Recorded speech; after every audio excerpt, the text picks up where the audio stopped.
دادو جب آپ کی صحت نہیں ٹھیک تو کیوں روزہ رکھا؟ پہلی روز ہی ہاسپٹل کے درشن کر رہی، آ گیا سکون؟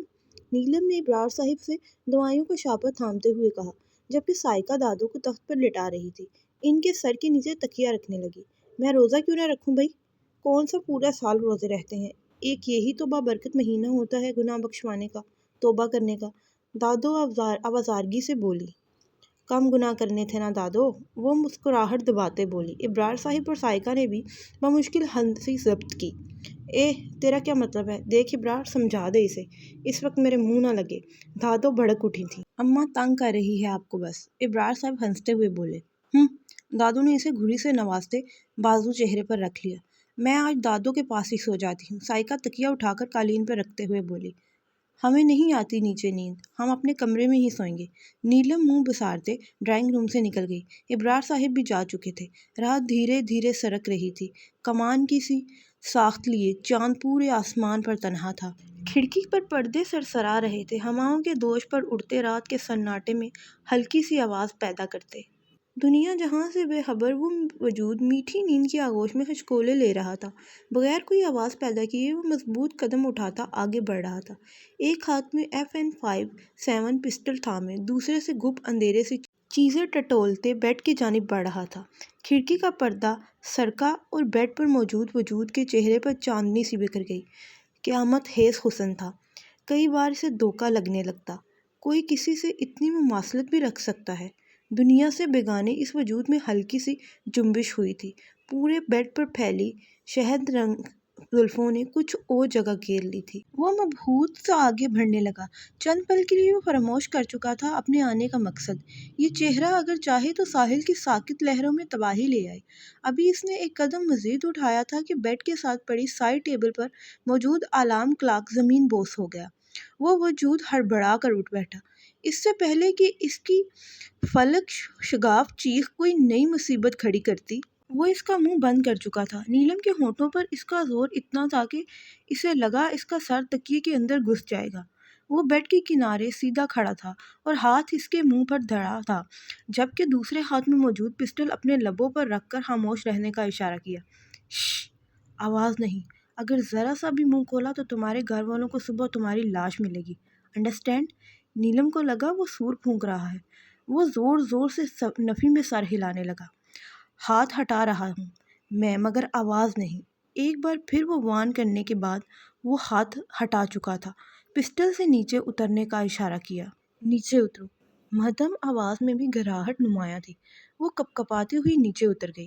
نائٹ ڈریس میں ملبوس وہ لاپرواہ سا حلیے میں ٹھٹک جانے پر مجبور ہو گئی، مگر مقابل کمزور نہ تھا۔ اس کا بس چلتا تو اس کی جان لے لیتا اور ان 10 افراد کو واپس لے آتا۔ بازو سے دبوچ کر اسے بیڈ کے کنارے پر نیچے پٹھا اور خود بھی گھٹنوں کے بل اس کے مقابل بیٹھ گیا۔ وہ کاغذ کہاں ہے؟ ہو نہ ہو وہ تمہارے پاس ہی ہے۔ اس کے سرد لہجے میں کیے گئے سوال پر چھن سے اس کے ذہن کے پردے پر وہ واپسی کا منظر لہرایا۔ اپی سمیٹ لیں گے نا، تھوڑی دیر ریسٹ کرنے دیں، تھک گئے ہیں۔ سائیکہ نے اسے ڈریس، سینڈل اور بریسلٹ اٹھانے کا کہا جو سب پہن کر وہ میوزیم گئی تھی۔ واپس آتے ہی تھکن سے دھہ گئی۔ گڑیا، سینڈل صاف کر کے ریک میں رکھو، ڈریس بھی ہینگ کر دو، اٹھو جلدی۔ اس کے بار بار کہنے پر منہ بنادی سیل فون پٹکتی اٹھی۔ سینڈل صاف کرتے ہی اس نے بلاک ہیل کے نیچے دیکھا، ببل کے ساتھ کوئی کاغذ چپکا تھا۔ اوہ، تو یہ وہی کاغذ ہے۔ اس نے کاغذ کا وہ طے شدہ ٹکڑا چیونگم سے الگ کیا اور کھولا۔ وہ بالکل خالی تھا۔ یہ تو خالی ہے۔ عجیب آدمی تھا، اس کے لیے پاگل بحث کر رہا تھا۔ اس نے کاغذ روم کی ڈسٹ بن میں ڈال دیا، جس میں صرف ردی ہی تھی۔ بہت سارے کاغذ میں وہ پرچی گم ہو گئی۔ کاغذ، وہ تو ہم نے پھینک دیا، اس نے گھبراتے ہوئے خوفزدہ انداز میں کہا۔ پھینک دیا؟ میں پورے 2 روز سے پاگلوں کی طرح اسے تلاش کر رہا ہوں اور تم کہہ رہی ہو پھینک دیا؟ وہ بھڑک اٹھا تھا۔ وہ بالکل خالی تھا، ہم اچار ڈالتے اس کا۔ اس سے غصہ آ گیا اس بن بلائی مصیبت پر۔ خالی نہیں تھا وہ، اس میں جانیں محفوظ تھیں ہزاروں لوگوں کی۔ وہ غرایا۔ ہمیں کیا؟ اس کے بحث کرنے پر وہ آپس سے باہر ہو گیا۔ بکواس بند کرو، نہیں تو منہ توڑ دوں گا تمہارا۔ قاتل ہو تم ہزاروں لوگوں کی اور آگے سے اکڑ رہی ہو؟ وہ غضبناک تیور لیے بول رہا تھا۔ ہمارا یقین کرو، گھبراہٹ کے باعث اس کی زبان لڑکھڑانے لگی۔ چپ! ایک دم خاموش، نہیں تو ابھی گلا دبا دوں گا تمہارا، وہ دبی دبی آواز میں گھرایا۔ ہمیں کیا پتا تھا کہ وہ کاغذ کا ٹکڑا۔ اس نے نیلم کے بال سختی سے اپنی مٹھی میں جکڑ لیے، چہرہ کچھ اور اوپر اٹھ گیا۔ سرخی مائل ہونٹ آج کھلے، اس کے منہ سے سسکاری سی نکلی تھی، مگر خوف کے باعث وہ مزاحمت نہ کر سکی۔ کاغذ کا ٹکڑا نہیں تھا وہ، نہیں تھا وہ کاغذ کا ٹکڑا، ہزاروں لوگوں کی زندگیوں کا امین تھا، اور تم ان کی زندگیوں کی قاتل ہو، بے لچک لہجے میں کہتا وہ نیلم کے اوسان خطا کر گیا۔ آج کینٹ اسٹیشن پر جو لوگ مرے ہیں ان کی موت کی ذمہ دار تم ہو۔ وہ اسے پریشرائز کر رہا تھا کہ وہ اسے کاغذ لا دے۔ نہیں، ہم نے کچھ نہیں کیا۔ اس کے آنسو روانی سے بہنے لگے۔ کچا کہ جیتے جاگتے انسان مار دیتی، اس الزام پر اس کی جان ہوا ہونے لگی۔ وہ کاغذ اس باسکٹ میں ہے۔ اس نے ایک چھوٹی سی ڈسٹ بن کی جانب اشارہ کیا جو رائٹنگ ٹیبل کے پاس غیر ضروری کاغذات ڈالنے کو رکھی تھی۔ ایگل نے جھٹکے سے اس کے ریشم جیسے بالوں کو اپنی گرفت سے آزاد کیا اور اٹھ کر وہ باسکٹ لے آیا، پھر اس کے سامنے پوری باسکٹ الٹ دی۔ بہت سے رف پیپرز جا بجا بکھر گئے تھے۔ کرتے کی پاکٹ سے ٹارچ نکالی، ڈھونڈو، خود بھی ساتھ ہی مطلوبہ کاغذ کے لیے ہاتھ مارنے لگا۔ سر پر لال رنگ کا رومال لپیٹے، گہرے جامنی رنگ کا کرتا، سرمے میں ڈوبی آنکھیں جن کی ساخت ہی معلوم نہیں ہو پا رہی تھی، آدھے انچ تک بڑی شیو، مونچھیں اور گھنگریالے، کندھے سے بھی نیچے تک جاتے بال، بہت عجیب و غریب خلیہ۔ مجھے بعد میں گھور لینا، پہلے کاغذ تلاش کرو۔ اس کی سرد آواز پر اس نے فوراً نظروں کا زاویہ بدل لیا۔ اس کی آواز پر نیلم ٹھٹکی تھی۔ یہی ہے۔ اچانک اس نے نیلم کے ہاتھ سے کاغذ جپٹ لیا اور اٹھ کھڑا ہوا۔ اگر کسی کو بھی اس واقعے کی خبر ہوئی تو جان سے جاؤ گی۔ ہلکا سا اس کی جانب جھکتے ٹھہرے ٹھہرے سرد لہجے میں کہتا وہ اس کے وجود پر خوف کی چادر چڑھا گیا تھا۔ اس کے جانے کے تقریباً 10 منٹ بعد وہ اٹھی اور دوڑتے دوڑتے روم کے دروازے تک پہنچی۔ ایک آنکھ باہر نکال کر دیکھا، اندھیرا ہی اندھیرا تھا۔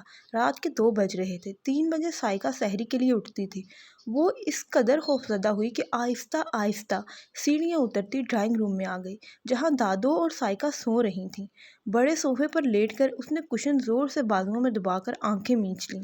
تیزی سے سفید کورے کاغذ پر پینسل چلاتے اس کے ہاتھ رک گئے تھے۔ حروف صاف نظر آنے لگے، جنہیں اس نے ایک اور کاغذ پر صاف اتار لیا۔ کیو کے ساتھ آئی یا الف لکھا تھا، پھر سی بنا کر ساتھ ایک اور آئی بنا ہوا تھا، اور آخر میں الٹا سی۔ اس کے بعد ایک ایک لائن چھوڑ کر الٹے سی کے نیچے 1 لکھا تھا اور کیو کے ساتھ والے آئی کے نیچے 2 لکھا تھا، جبکہ سی اور آئی کے نیچے ایک لائن لگا کر 3 لکھا تھا۔ اوپر والی لائن پر ٹی کے ساتھ 5 بھی لکھا تھا۔ اس کا کیا مطلب ہو سکتا ہے؟ اس کے ساتھی نے پرسوچ انداز میں کہا۔ اس مشن میں چند جونیئرز اس کے حوالے کیے گئے تھے۔ یہ کاغذ منہاج کی ذہانت کا منہ بولتا ثبوت ہے۔ میرے پاس اتنا وقت نہیں کہ اس پہیلی کو خود سلجھانے بیٹھ جاؤں۔ یہ کوڈ اگر کوئی بتا سکتا ہے تو وہ ڈیک ہے۔ کاغذ کا ٹکڑا اٹھا کر وہ کمرے سے نکل گیا۔ اگلے 10 منٹ میں وہ ڈیک کے سامنے تھا۔ اس کی حالت دن بہ دن بدتر ہوتی جا رہی تھی۔ میجر آس کے آرڈر پر اسے بجلی کے جھٹکے دیے گئے، گرم لوہے کی سلاخ سے پیٹا گیا۔ اس کا یہ حال تھا کہ شاید ہی چند روز مزید زندہ رہ پاتا۔ ڈیک ان کوڈز کا مطلب بتاؤ۔ اس نے کاغذ کا ٹکڑا ڈیک کے سامنے لہرایا، اسپاٹ لہجے میں پوچھا تھا۔ وہ ایک طرف لڑکی گردن موڑے ہاتھ پیر کے ساتھ ویسے ہی پڑا تھا۔ ذرا جنبش نہ ہو پائی۔ میجر آس نے پانی کا استعمال کرتے ہوئے اس کے سوئے حواس بیدار کیے۔ وہ تب بھی کچھ نہ بولا تو میجر آس نے نیا طریقہ سوچا۔ ڈیک، مجھے بہت افسوس سے کہنا پڑ رہا ہے کہ جس شخص کی خاطر تم نے اتنا ٹارچر سہا، اس نے تمہاری بیوی اور بیٹی کو وہ دردناک موت دی ہے کہ سن کر تمہارے رونگٹے کھڑے ہو جائیں گے۔ تڑپا تڑپا کر مارا ہے۔ میری مانو، اپنی بیوی بیٹی کی موت کا بدلہ لو۔ اس سے اچھا موقع تمہارے پاس نہیں آئے گا۔ ڈیک نے اسے بے یقینی سے دیکھا، پھر اس کا جسم ہولے ہولے لرزنے لگا۔ وہ زمین پر ایک جانب کو ڈھہ گیا، فرش پر خون ہی خون ہو گیا۔ آس حیران کھڑا تھا۔ اس کا سر اٹھا کر دیکھا، اس کے منہ سے خون نکل رہا تھا۔ نبض چیک کی بند تھی، مطلب منہاج تک پہنچنے کا ایک بڑا دروازہ بند ہو چکا تھا۔ ڈیک کی موت دل پھٹ جانے کے باعث ہوئی تھی۔ وہ شخص جس نے نہ جانے پچھلے کتنے سالوں سے کتنے لوگوں کی جانیں لی تھیں، بم دھماکے کروائے تھے، کتنی ہی آہیں اس کے کانوں میں پڑی تھیں، سسکیاں، فریادیں، مگر اس کا دل ہلکا سا بھی نہ کانپا۔ اور آج اپنی بیوی اور بیٹی کی موت کی جھوٹی خبر سن کر اس کا دل پھٹ گیا تھا۔ انسانیت تمام انسانوں کے لیے مر گئی تھی۔ زندہ تھے صرف اپنے سے جڑے ہوئے، اپنے سے منسلک رشتوں کے لیے۔ گڑیا، سائیکا نے اس کا کندھا جھنجھوڑا۔ 12 بج رہے تھے اور وہ سوئی پڑی تھی، سو وہ سحری بھی ڈھنگ سے نہیں کی تھی۔ آہ آہ، وہ گھڑبڑا کر ہلکی سی چیخ مارتی اٹھی تھی۔ چہرے پر گھبراہٹ اور خوف ظاہر تھا۔ کیا ہوا، اتنا گھبرا کیوں رہی ہو؟ کوئی خواب دیکھا ہے پھر سے؟ سائیکا نے ہاتھ میں پکڑی چادر برابر والے صوفے پر ڈالتے تشویش بھرے لہجے میں پوچھا۔ سحری کے بعد بھی وہ یہیں صوفے پر ہی سو گئی تھی۔ سائیکا نے کمرے میں جانے کا کہا مگر وہ نہ مانی۔ نہیں، ہاں شاید وہ اپنے حواس میں نہیں لگ رہی تھی۔ پھر دونوں ہاتھ ماتھے تک لے جا کر بال سمیٹے اور جوڑے کی شکل دینی چاہی، مگر باغی زلفوں پھر پھکر گئی تھیں۔ آپ کیا کہہ رہی تھیں؟ اس نے خود کو پرسکون کرتے پوچھا۔ کیا ہوا گڑیا، گھبرائی ہوئی کیوں ہو؟ کیسے خواب ہیں یہ جو تمہارا پیچھا نہیں چھوڑتے؟ نیلم نے ٹانگیں سمیٹ لیں۔ سائیکا وہیں بیٹھی سوال کرنے لگی۔ اب بھی ہم جب بھی ایسے خواب دیکھتے ہیں ہمیں لگتا ہے کہ ہم حقیقت میں وہاں موجود ہیں، اور اب پتہ لگا ہے کہ ہمیں عربی جملے سنائی دیتے ہیں، کبھی فائر کی آواز، کبھی ایک انسان میں سے نکلتی انگنت پرچھائیاں، کبھی وہ مضبوط سفید ہاتھ۔ کچھ دن پہلے خواب میں دیکھا کہ وہی سفید ہاتھ برے بالوں سے بھرا ہوا ہماری طرف بڑھ رہا ہے، اور جب ہم اس کی ہتھیلی پر نظر ڈالتے ہیں تو وہاں مرکز جگمگا رہا ہوتا ہے۔ ہم فوراً اسے اچک لیتے ہیں، وہ ہیولا واپس اندھیرے میں گم ہو جاتا ہے، پھر اچانک کوئی پیچھے سے ہمارا منہ دبوچ لیتا ہے اور گھسیٹنے لگتا ہے، اندھیرا بڑھنے لگ جاتا ہے، پھر ہماری آنکھ کھل جاتی ہے۔ وہ ٹھہر ٹھہر کر بول رہی تھی۔ آیت الکرسی پڑھ کے سویا کرو نا۔ سائیکا نے اس کا گال تھپتھپایا۔ نہیں آپی، ہمیں لگتا ہے جیسے کوئی ہمارا انتظار کر رہا ہے، جیسے کچھ ہے جو ہمارا منتظر ہے، جیسے ہمارے ذمے کوئی کام لگایا گیا ہے، ہمیں جانا ہے اسے پورا کرنے کے لیے۔ وہ روز ہمیں بلاتے ہیں، یاد کراتے ہیں۔ وہ سائیکا کا ہاتھ پکڑے نم لہجے میں بولی۔ تجھے کیا ہوا ہے؟ کیوں رو رہی ہے؟ روزہ لگ رہا ہے کیا؟ سائیکا کچھ کہنا چاہتی تھی کہ دادو لاٹھی تھامے واش روم سے باہر آئیں۔ نہیں دادو، خواب دیکھ کر ڈر گئی ہے، سائیکا نے اٹھ کر دادو کی لاٹھی تھامتے تخت پر بٹھاتے بتایا۔ ڈرانے والے بھی ڈر رہے ہیں، اللہ خیر کرے، دادو نے جیسے رات کا بدلہ چکایا تھا۔ نیلم نے ایک نظر انہیں گھورا اور کشن پٹکتی ڈرائنگ روم سے نکل گئی۔ کم آن، لیٹس گو۔ پچھلے 2 گھنٹے سے مغز ماری کرنے کے بعد، جانے کتنے صفحات ضائع کرنے کے بعد میجر آس نے یہ کوڈ سمجھ ہی لیا تھا۔ 2 گھنٹے ہیں ہمارے پاس۔ میجر آس نے پسٹل سنبھالی، اپنا چھوٹا سا بیگ اٹھایا اور نکل گیا۔ اس کا ساتھی بھی اس کے ساتھ ہی آیا تھا۔ ہم کہاں جا رہے ہیں؟ اس کو الٹا پڑھو۔ میجر آس نے کاغذ اس کی جانب بڑھایا۔ کیو کو الٹا کیا تو پی بنا۔ یہ تو آئی ہے، پی آئی۔ یہ تو سی کے ساتھ آئی لکھا ہے۔ اس نے کار ڈرائیو کرتے آس سے پوچھا۔ یہ سی کے ساتھ آئی جوڑ کر دیکھو، ڈی بن رہا ہے، اور پھر الٹا سی لکھا ہے، مطلب PIDC کا علاقہ۔ آس نے ایک ہاتھ سے اسٹیئرنگ سنبھالے دوسرے سے کاغذ پکڑتے سمجھایا۔ مگر اس سے ہمیں کیا پتہ چلے گا؟ ساتھی اب تک نہ سمجھ سکا۔ یہ جو انڈر لائن 1 2 3 لکھا ہے نا، اس کو جوڑو تو CID، کرائم انویسٹیگیشن ڈپارٹمنٹ بنتا ہے۔ اور ٹی سے مجھے سمجھ نہیں آئی، یہ 5 مطلب بلاسٹ کی ٹائمنگ، وہ تفصیل سے بتا رہا تھا۔ اللہ کرے یہی ہو، مگر سر یہ تو بہت خطرناک ہے۔ CID کے ادارے پر حملہ کرنے کا سوچ کر احمد نے بہت بڑا ٹارگٹ چنا ہے۔ CIG کو کال کر لی گئی ہے، پولیس الرٹ، رینجرز بھی، اور VDS کو بھی مطلع کر دیا گیا ہے۔ آس نے مزید کہتے ٹرن لیا۔ وہاں پر پہنچ گئے تو پورے علاقے کو پولیس نے تحویل میں لے لیا، مگر اس ٹی کا مطلب نہیں سمجھ آیا۔ اچانک آس کی نظر بڑے سے ٹرک پر پڑی۔ ٹی ٹرک، وہ زیر لب بڑبڑایا۔ PDIC کا علاقہ شہر کا مرکزی اور حساس علاقہ تصور کیا جاتا ہے، جہاں وزیر اعلیٰ ہاؤس، 5 اسٹار ہوٹلز، ملکی اور غیر ملکی کمپنیوں کے دفاتر واقع ہیں۔ علاقے کو ریڈ زون کا درجہ حاصل تھا۔ ایسے میں دھماکے کی صورت شدید نقصان کا سامنا کرنا پڑتا، مگر ایک بار پھر دشمنوں کی چال ناکام بنا دی گئی۔ دفاتر کے سامنے کھڑا بارود سے بھرا ٹرک پولیس نے اپنی تحویل میں لیا۔ یہی نہیں بلکہ وہاں موجود 4 مشکوک افراد کو بھی حراست میں لے لیا گیا۔ نیلم کے کان سائیں سائیں کرنے لگے۔ تم ہزاروں لوگوں کی قاتل ہو، کان کے پردے پھاڑتی آواز تھی۔ نہیں نہیں، ہم نے نہیں مارا، ہم قاتل نہیں ہیں۔